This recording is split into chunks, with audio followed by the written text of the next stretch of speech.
Maluwalhati at magandang araw po sa inyong lahat. Ngayong ika-13 ng Nobyembre taong 2020.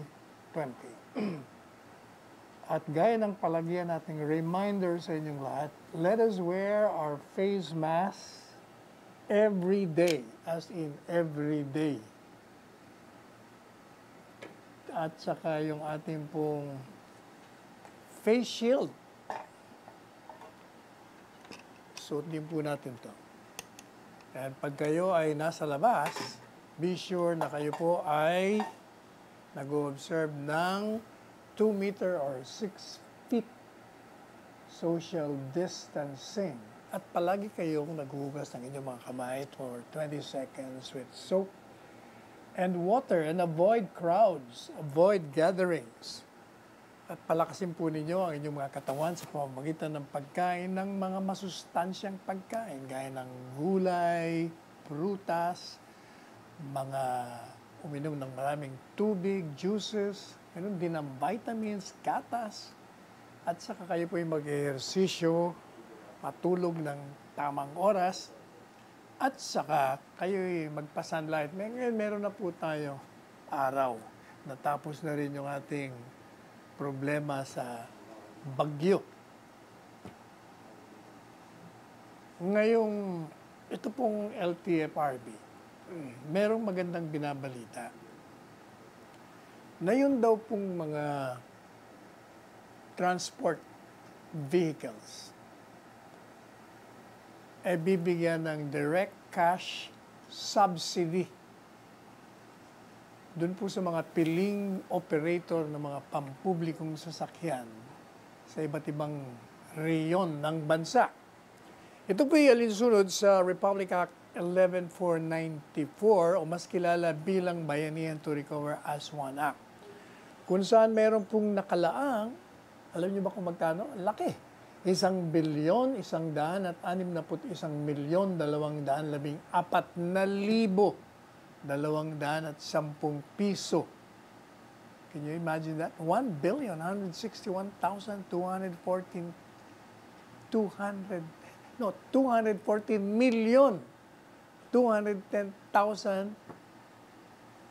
Can you, laki ano? Kaya matuwa po yung mga piling-piling mga operator. Halimbawa itong mga ito yung public utility bus. Yung point-to-point bus. Yung pong public utility jeepney. Yung mga minibus. Yung pong UV Express. At yung PhilCab. Malaking pera. Yun ang mga kritiko natin. Hindi nyo kasi pinanonood itong programa natin sa kayong mga press briefing. Saka magbabasa kayo ng dyaryo. Kasi nilalabas naman ito lahat ng mga ayudang ito. Hindi ko maintindihan ba't hindi nyo makuha itong mga ganitong informasyon. Halimbawa, itong mga face mask, ang dami-dami yung pinamimigay ang gobyerno. Katunayan, mahigit na 1,200,000 ang na-i-distribute na doon sa mga mahihirap na pamilya dito po sa Metro Manila. At ito ay nasa ilalim ng programang Libreng Mask para sa Masa. Yung pong DSWD natin, under Secretary Rolly Bautista, sa ilalim daw po ng Task Force Face Mask, ito ay nakapagpa-distribute na ng 1,218,790 face masks. Doon po sa mga LGUs, dyan sa Muntinlupa, halimbawa, dyan sa San Juan, dito sa Navotas City, sa Mandaluyong at sa Pateros. At patuloy pong mag-distribute, pagbabahagi ng mga face masks doon pa sa mga natitirang LGUs dyan po sa National Capital Region. Kasama na po dyan ang Cavite, Laguna, Rizal, Batangas, Bulacan, at iba pang bahagi ng Visayas at Mindanao. Samantala, Secretary Bebot Bello naman po, maganda rin ang binabalita. At tinatawagan na naman natin yung mga kritiko na walang makitang ang gobyerno ay may ginagawa para sa mga kababayan nating mahirap. Sapagkat meron pong 13 billion assistance doon po sa mga manggagawa natin na na-displace ng COVID-19. Katunayan, ito po inumpisa ng ipatupad yung 13 bilyong worth of assistance programs.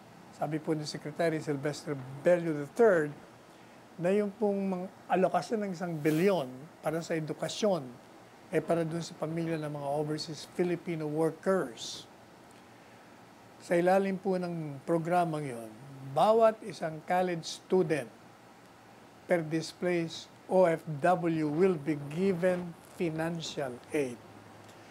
At sa report po ni Presidente Duterte sa Bayanihan 2 implementation sa Kongreso, yun daw pong DOLI interventions, kasama daw po doon yung Adjustment Measures Program, at ito'y one-time financial support ng 5,000 piso sa mga apektadong manggagawa dito sa formal sector. At kasama po rito sa programang ito ay ang 616,000 tourism workers, pati na po yung 59,700 teaching and non-teaching personnel na naapektuhan ng pandemya.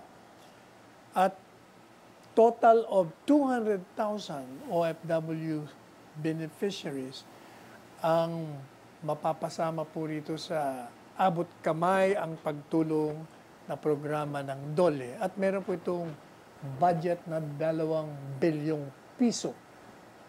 Samantala, yung pong 4 billion tulong panghanabuhay sa ating disadvantaged and displaced workers o TUPAD, ito po'y Community-Based Emergency Employment Program.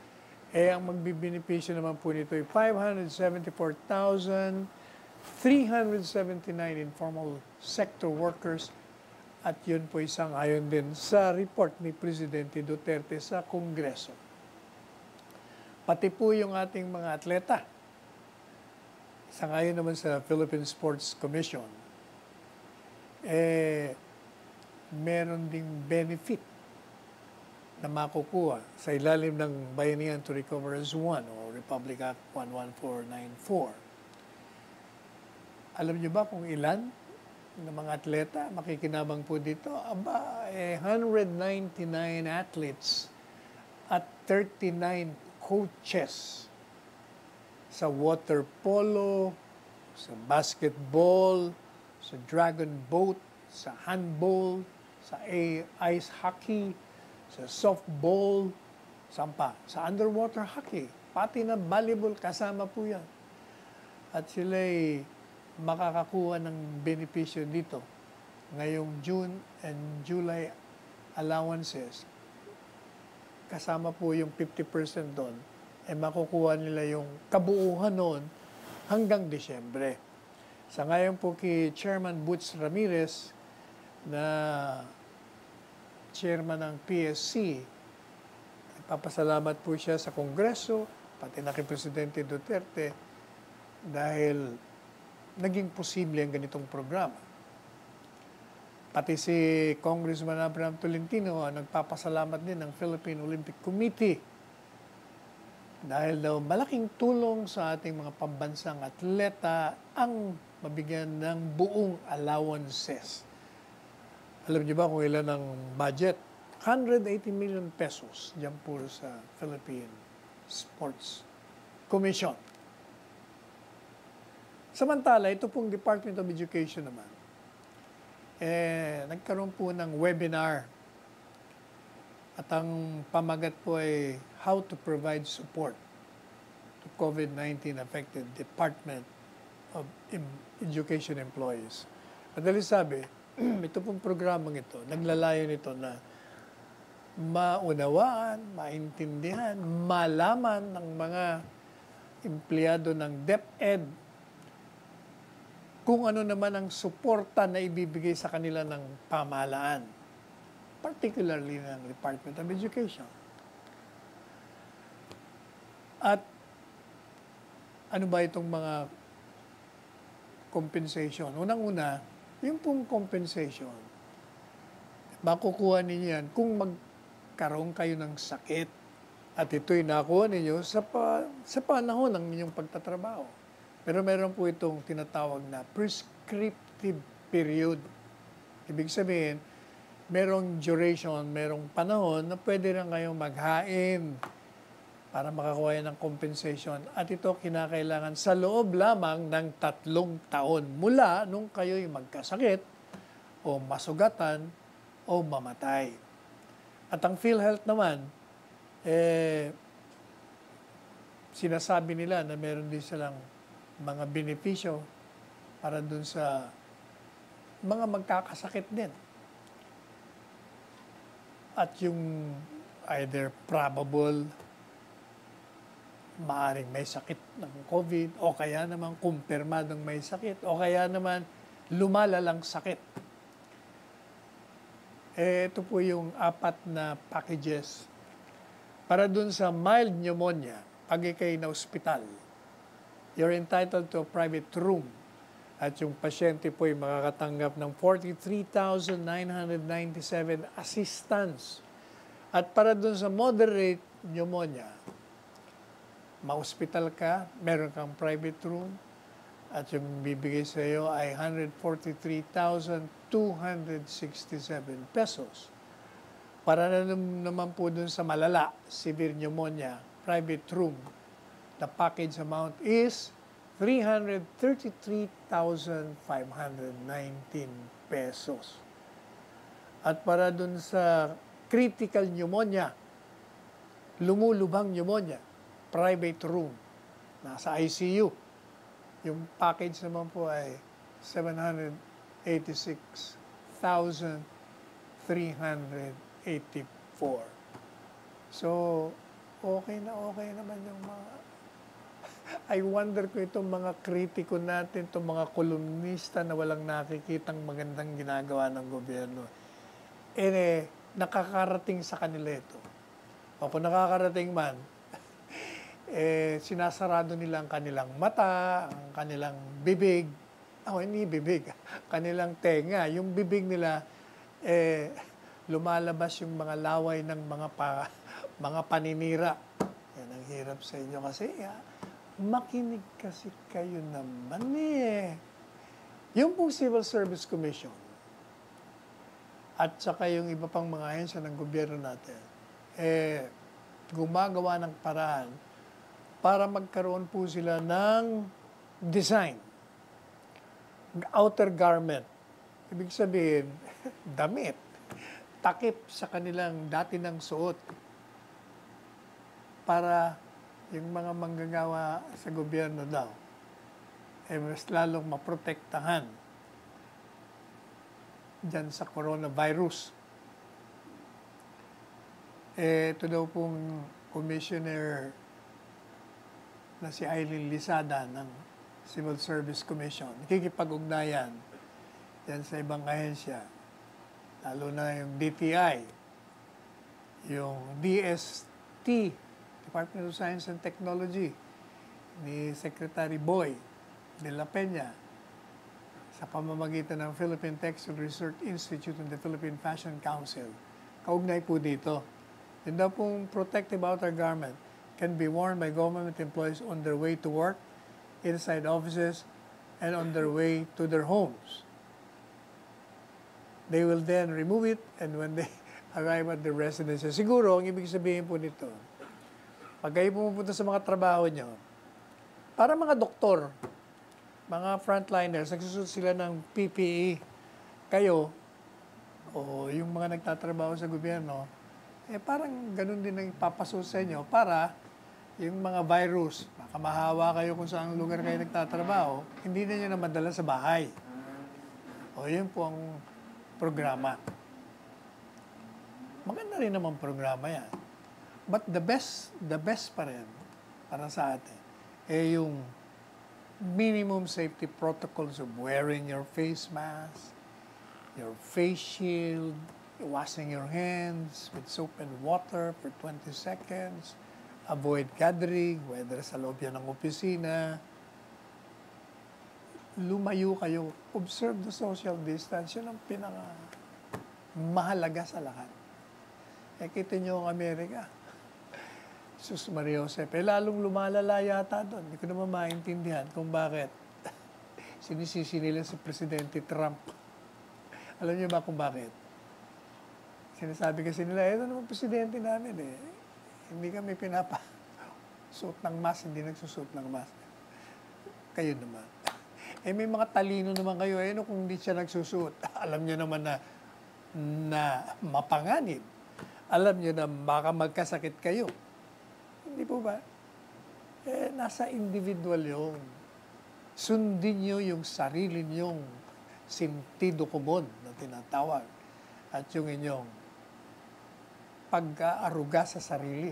Na alam nyo na nga mapanganib, edi gawin nyo na yung dapat nyong gawin. Ba't pa kayo mag-aantay ko ng kung sino-sino? Lalo na rito sa ating bansa.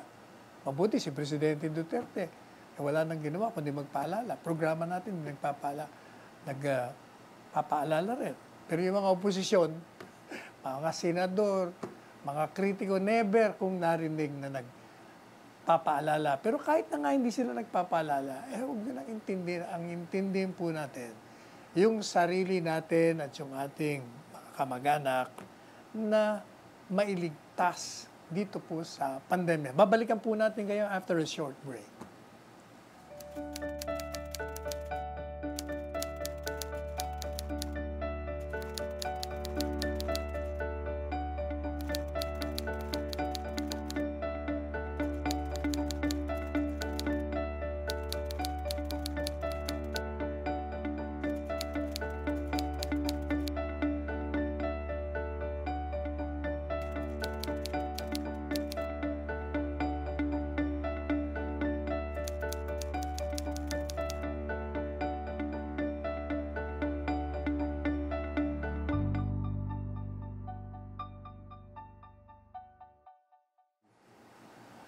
Samantala, ito pong mga abogado ni Senadora de Lima,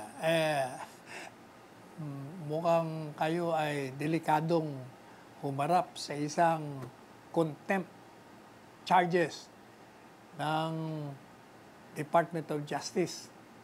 Yung Prosecutor General natin, sinasabi na magpapile sila ng petition to cite the lawyers in contempt. Ito po'y kaugnay kasi doon sa mga abogado nitong si Senadora de Lima. Sinasabing nag-recant o bumaliktad na yung mga testigo ng gobyerno. Kahit hindi naman. Yun ay pinaliwanag na natin dito sa ating programa. Papile daw sila ng petition for contempt. Kasi itong mga abogado, wala nang ginawa ito kung hindi mag-feed o maghasik ng impormasyon na mali.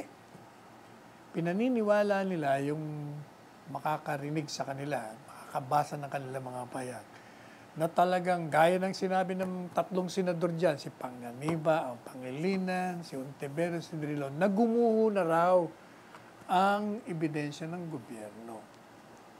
Hindi naman totoo rin yun, sapagkat marami pang ibang testigo.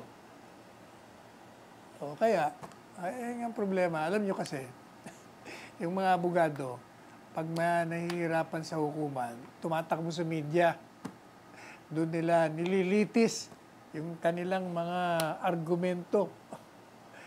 Nahihirapan sila pag dyan sa hukuman. Kasi may stricto. O siya nga pala, pinag-uusapan natin yung hukuman. Tayo po'y nakikiramay sa pamilya ni Judge Abadilla. May nagsabi sa atin na ito'y anak daw ng kaibigan nating Rolly Abadilla. Tandaan niyo po si Rolly Abadilla? Siya ang tinaguriang tirador. Tirador ng Marcos martial law. Natatandaan po natin si Rolly Abadilla. Nakasama natin to. Kami po'y naglakad mula sa Batak hanggang Maynila, 10 days march. Can you imagine na 10 days march, naglakad kami. Kaming dalawa, kasama yung mga loyalista ni Marcos. Sa panahon po yun ni Cory. At kamuntik na nga magkaroon ng palitan ng pamahalaan doon. Mahirap na lang magkwento. But anyway, Anak daw po ito ni Judge Rolly Abadilla. Matanda niyo, ni Colonel Rolly Abadilla.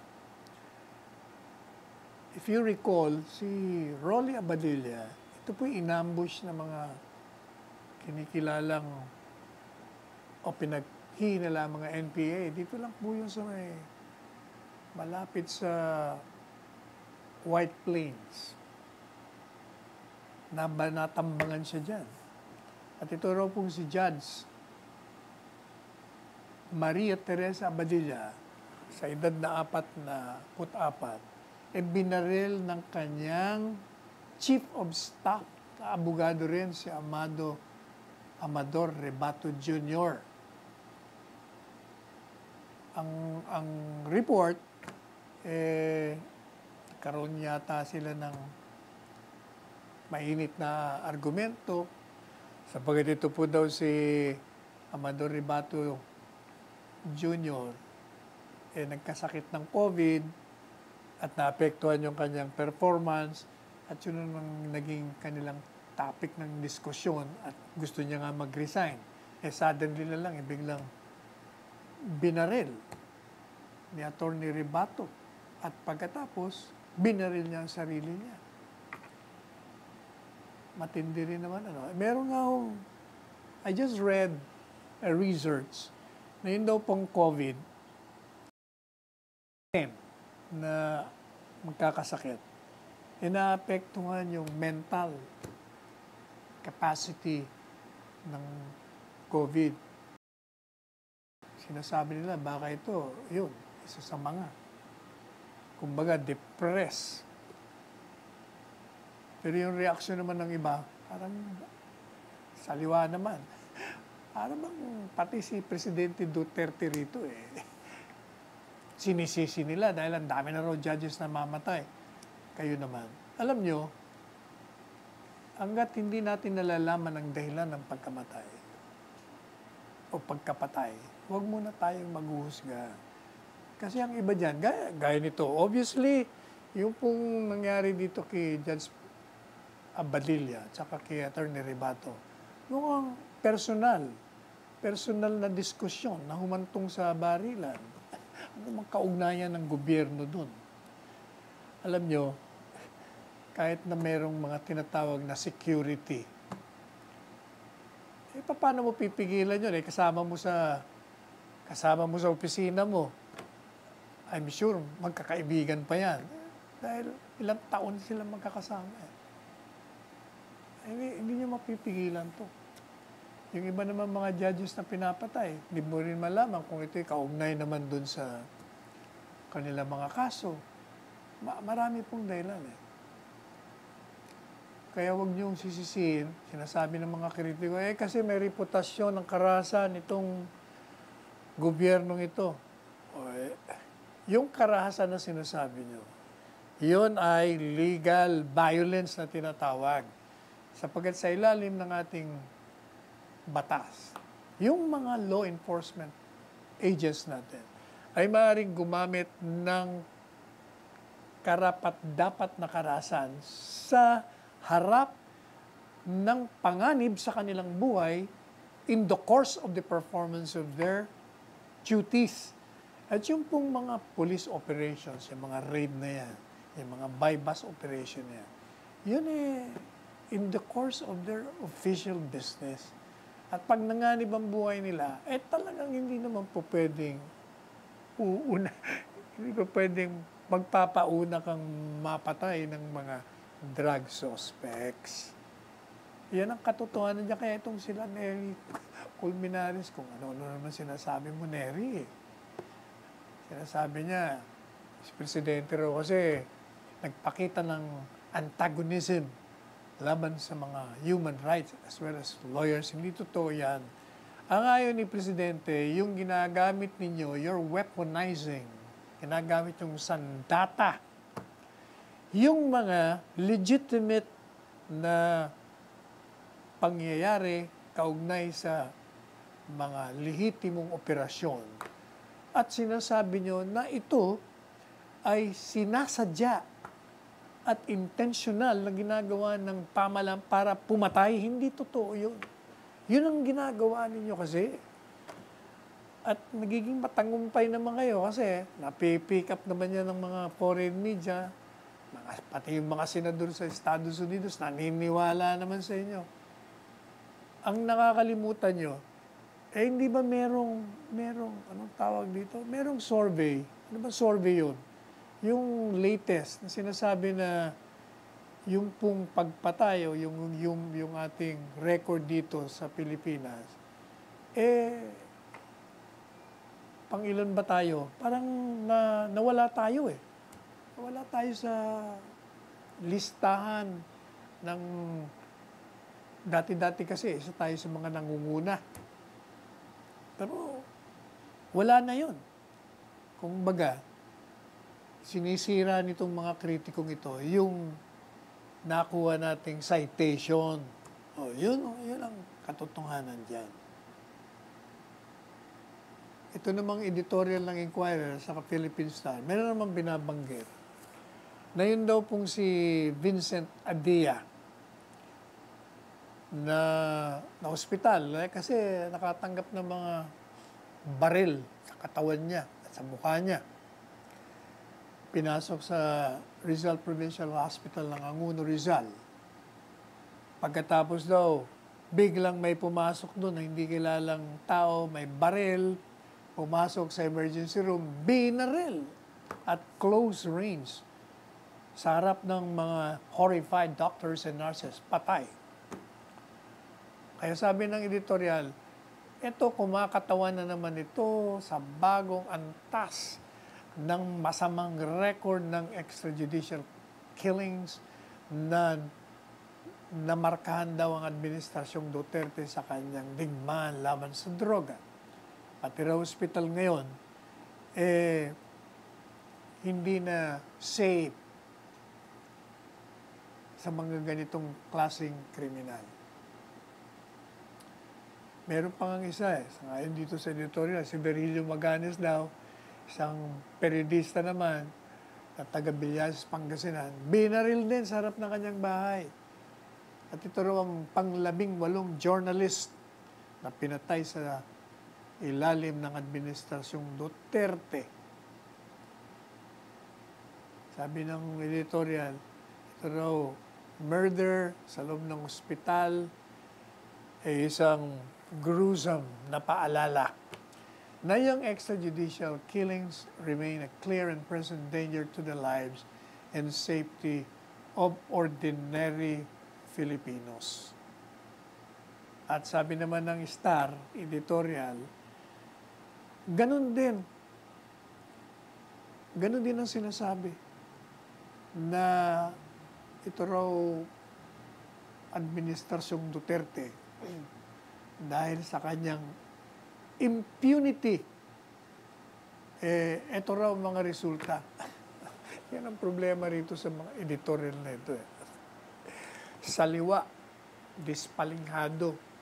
Bakit ba kayo every time may napapatay dito, sinisisi nyo si Presidente Duterte?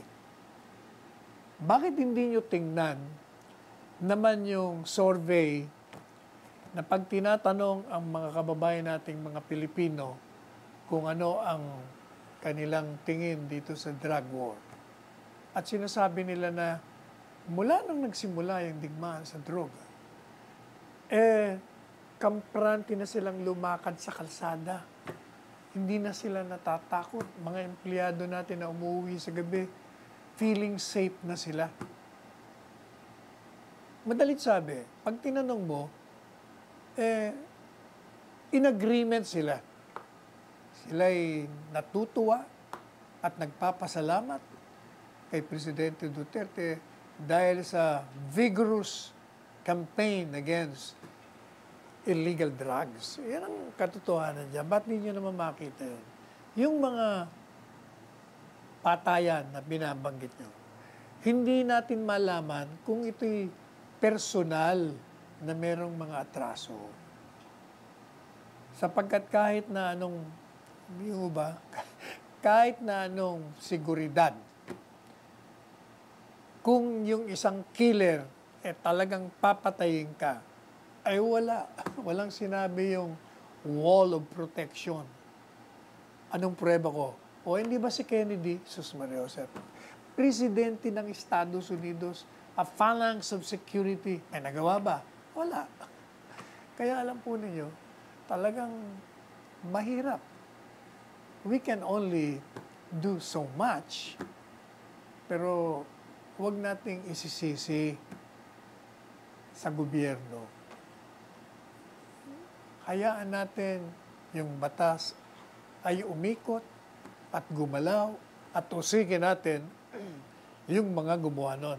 Dapat ang concentration natin tumulong tayo sa mga law enforcement agents upang makilala natin at matugis natin yung mga pinaghihinalaang gumawa ng krimen at usigin natin. Yun dapat ang focus natin, hindi yung namatay lang dito, kasi yan si Presidente. Sus Mario, talaga naman kayo.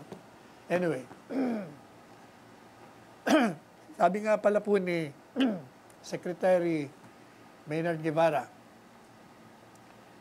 natatandaan niyo yung mga water concessions, hindi po ba inatasan si Secretary Maynard Guevara na pag-aralan kung ano yung mga onerous provisions? Hindi ba yun ang simula nung galit ni Presidente sa mga water concessionaires? At nagkaroon po, matagal na, ilang buwan na yan. Meron na raw po silang findings at kinumpirma ni Secretary Maynard na itong kanyang departamento ay niripaso na at binigay na kay Presidente ang kanilang rekomendasyon at si Presidente naman, in principle,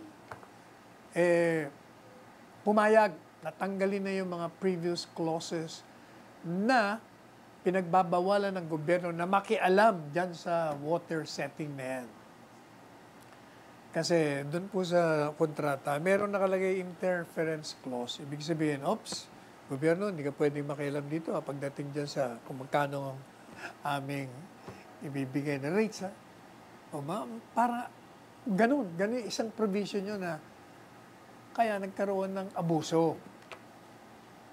Tingnan po natin, si Presidente, I'm sure, in one of his televised broadcasts, will be giving us his decision on the matter. Samantala, yung pong natatandaan ninyo, si Presidente Duterte, sinuspindi yung abrogation ng Visiting Forces Agreement.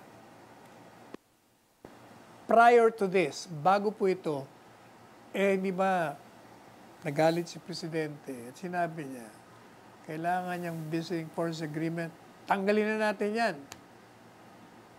Sa maraming dahilan. Kung baga, hindi sa interest natin yan. Pagkatapos, nakailang buwan nakakaraan, sabi niya, sige, suspindi muna yung pag-abrogate niya. In-extend niya na naman ng 6 months. Ang ayon kay Foreign Affairs Secretary Teddy Boy Locsin,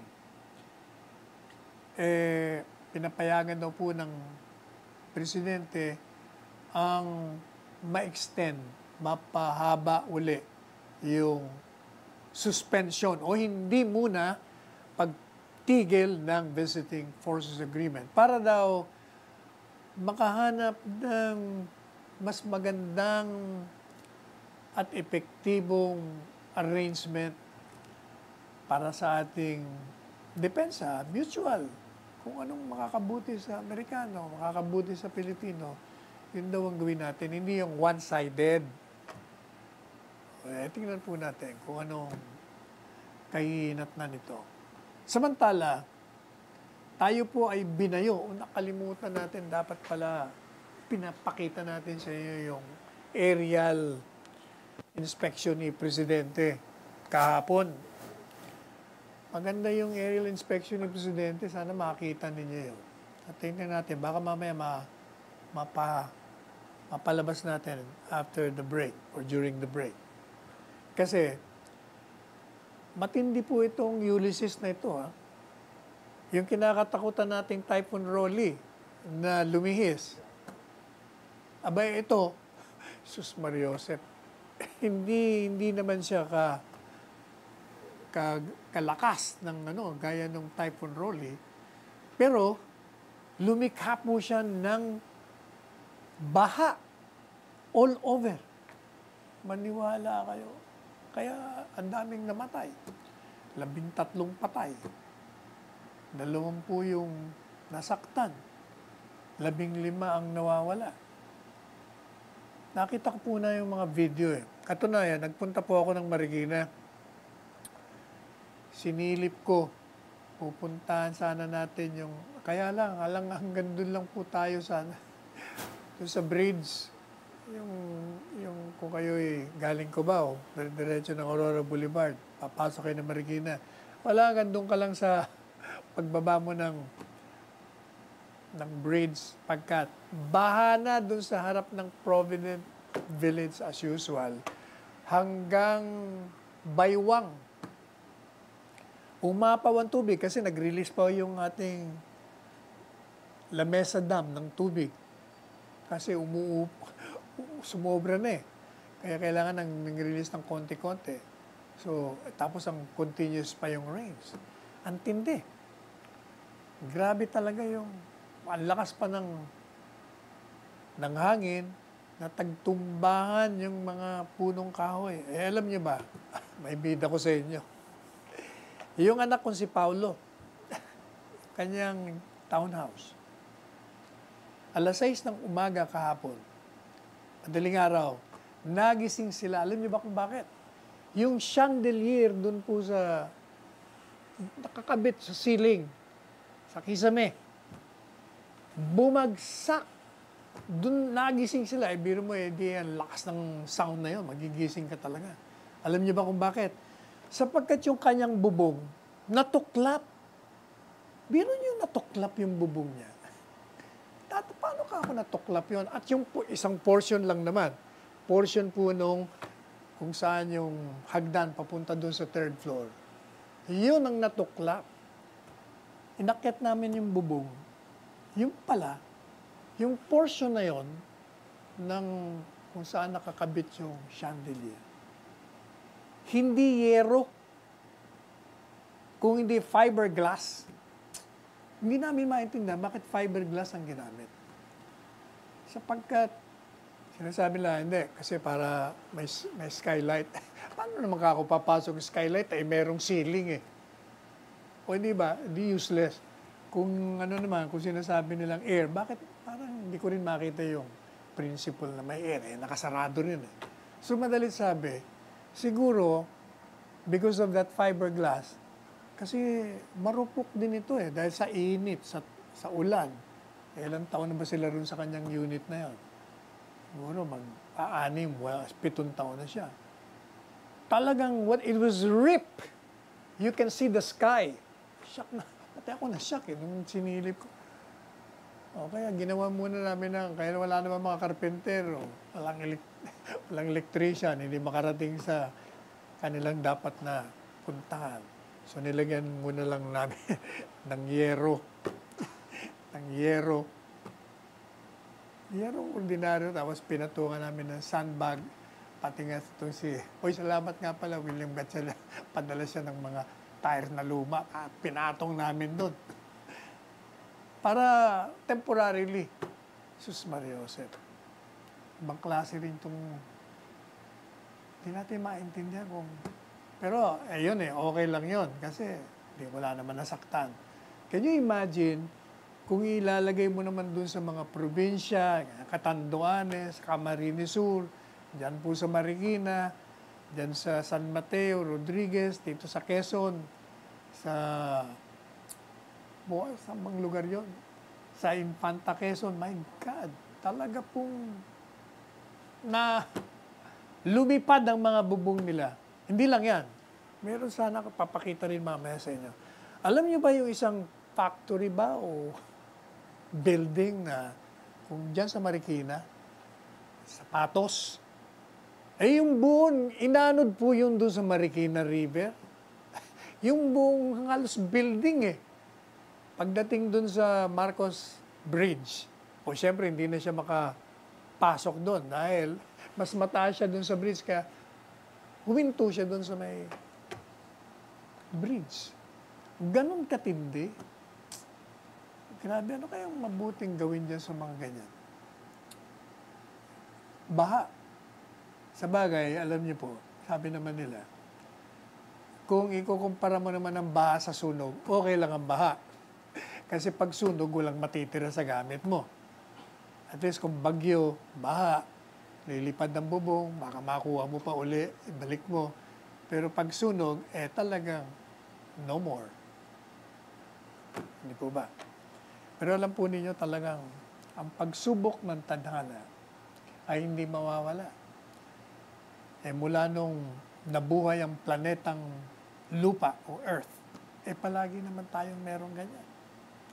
Panahon, wala pa si Kristo Ganyan na talaga ang buhay ng tao.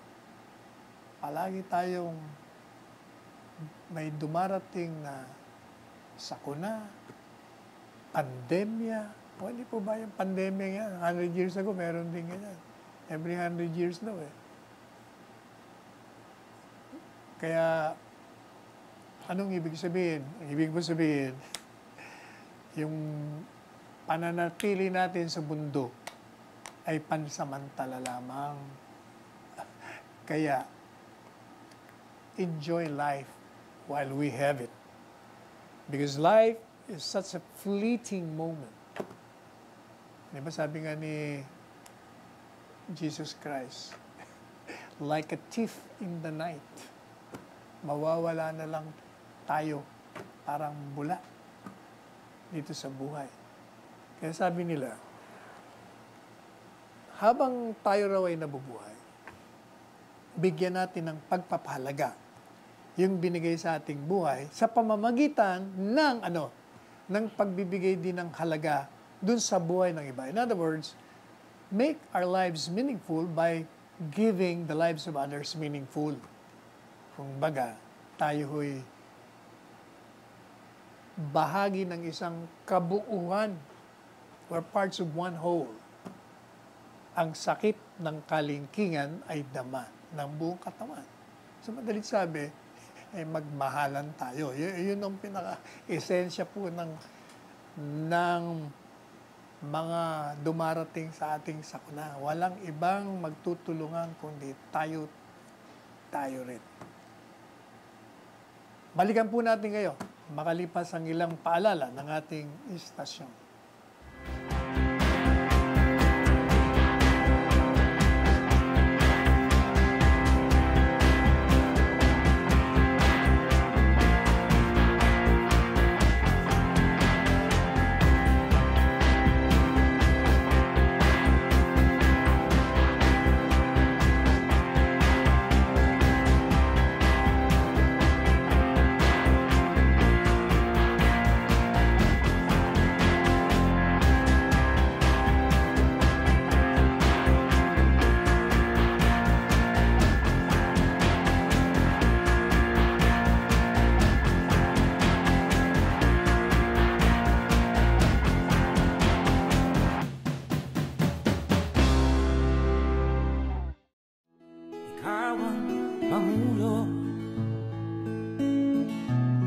Para sa pagbabago,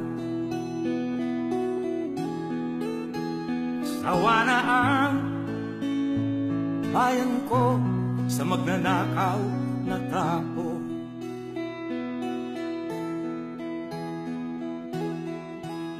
Madilim na kahapon, ikaw ang mataahon. Sa piling mo, di ko mawawala ang korupsyon.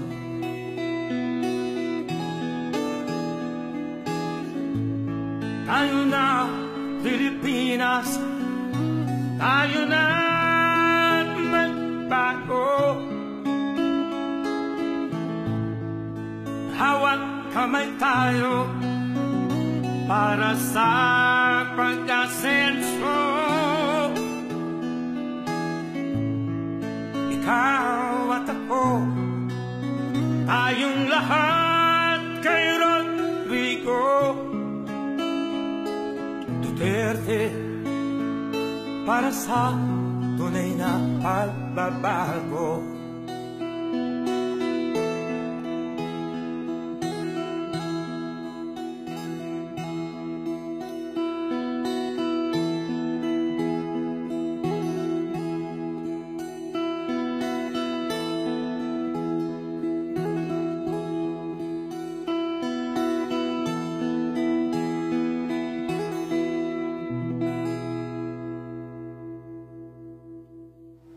nakita nyo na po kung gaano ang distroso o danyos o damage. O kaugnay po rito.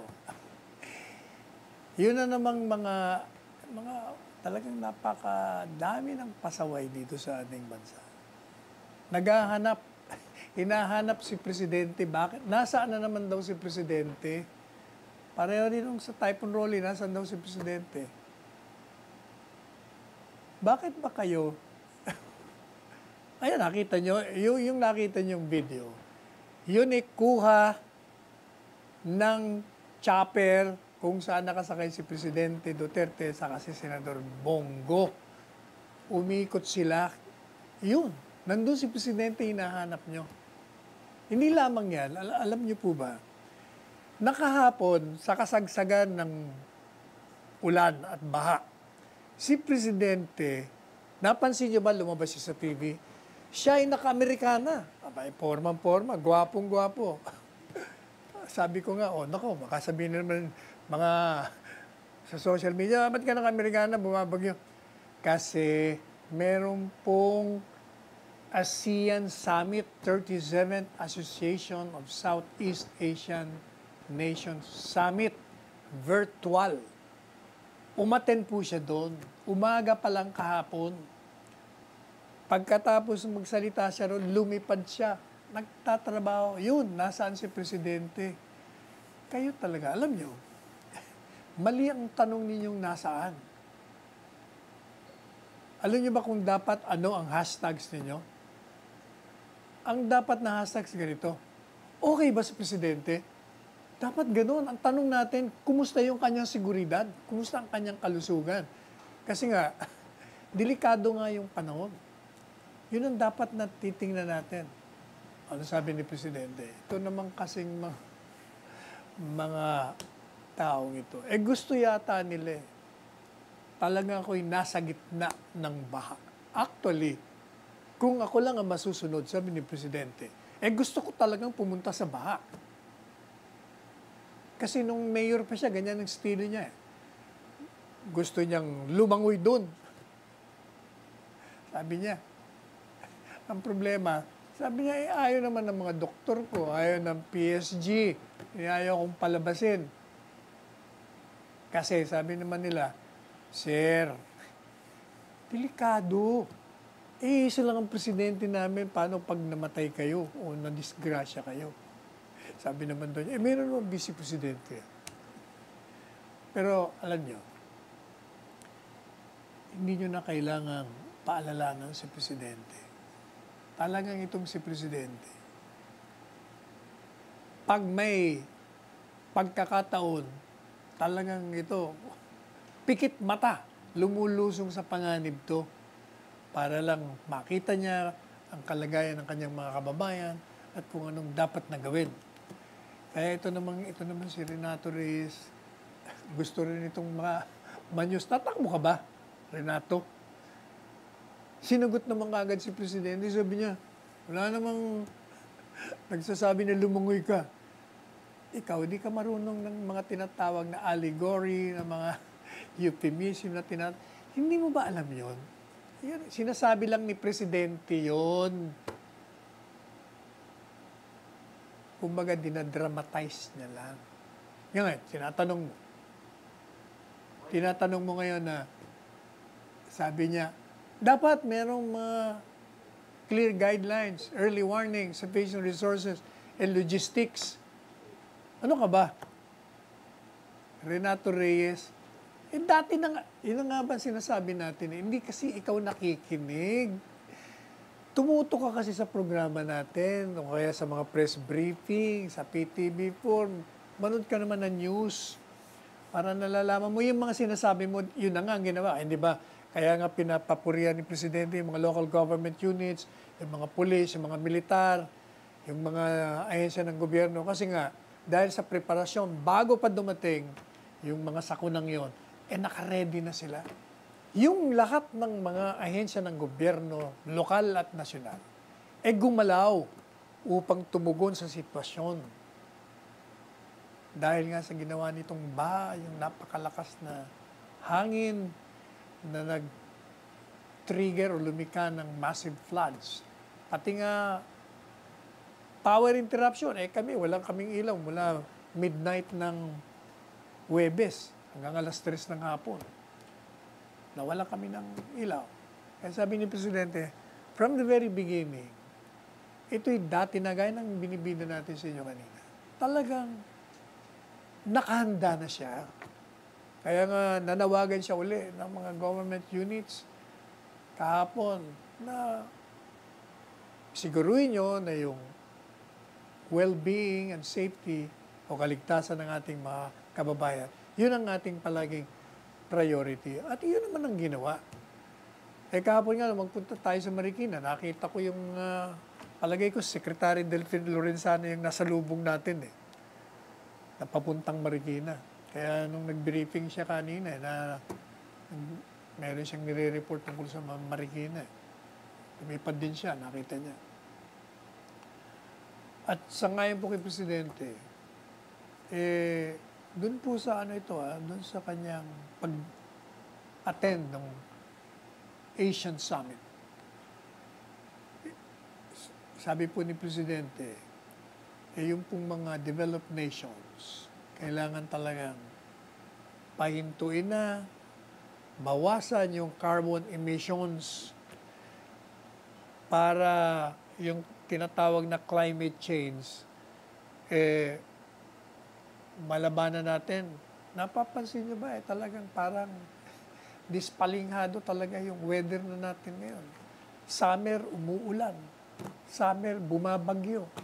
Baliktad Dahil nga raw sa climate change na tinatawag, masyado tayong pinarusahan natin yung environment, kumbaga. Sinira natin. Kaya yung mga natural protection natin, wala. Kaya eto.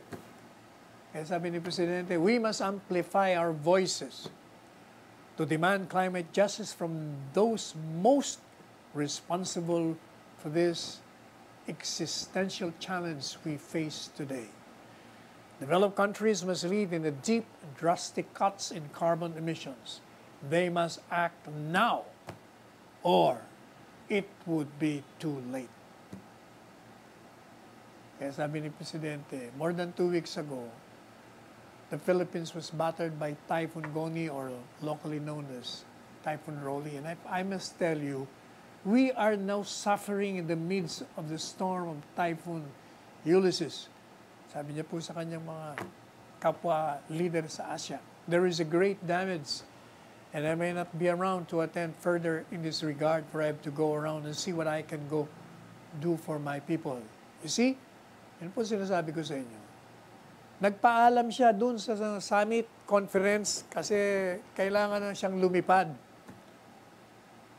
Ginawa niya yung tungkulin niya bilang leader sa Asia, pagpulong, pero lumipad pa rin siya para tingnan yung sitwasyon sa ground.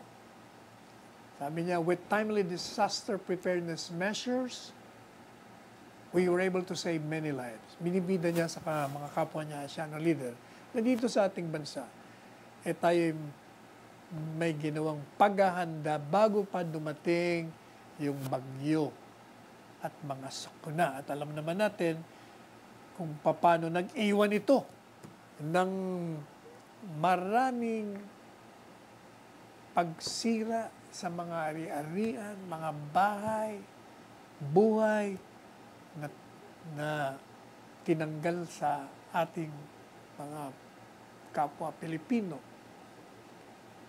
Kaya sabi ni Presidente sa kapwa niya leader sa Asia, itong kalamidad na ito, isang maliwanag na paalala sa ating lahat para magkaroon tayo ng pagkakaisang galaw upang labanan natin yung epekto ng climate change.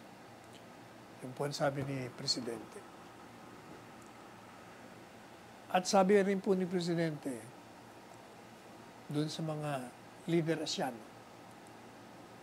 pinaalalanan niya po yung mga punong ng mga estado na kailangan magkaroon daw po tayo ng balancing galaw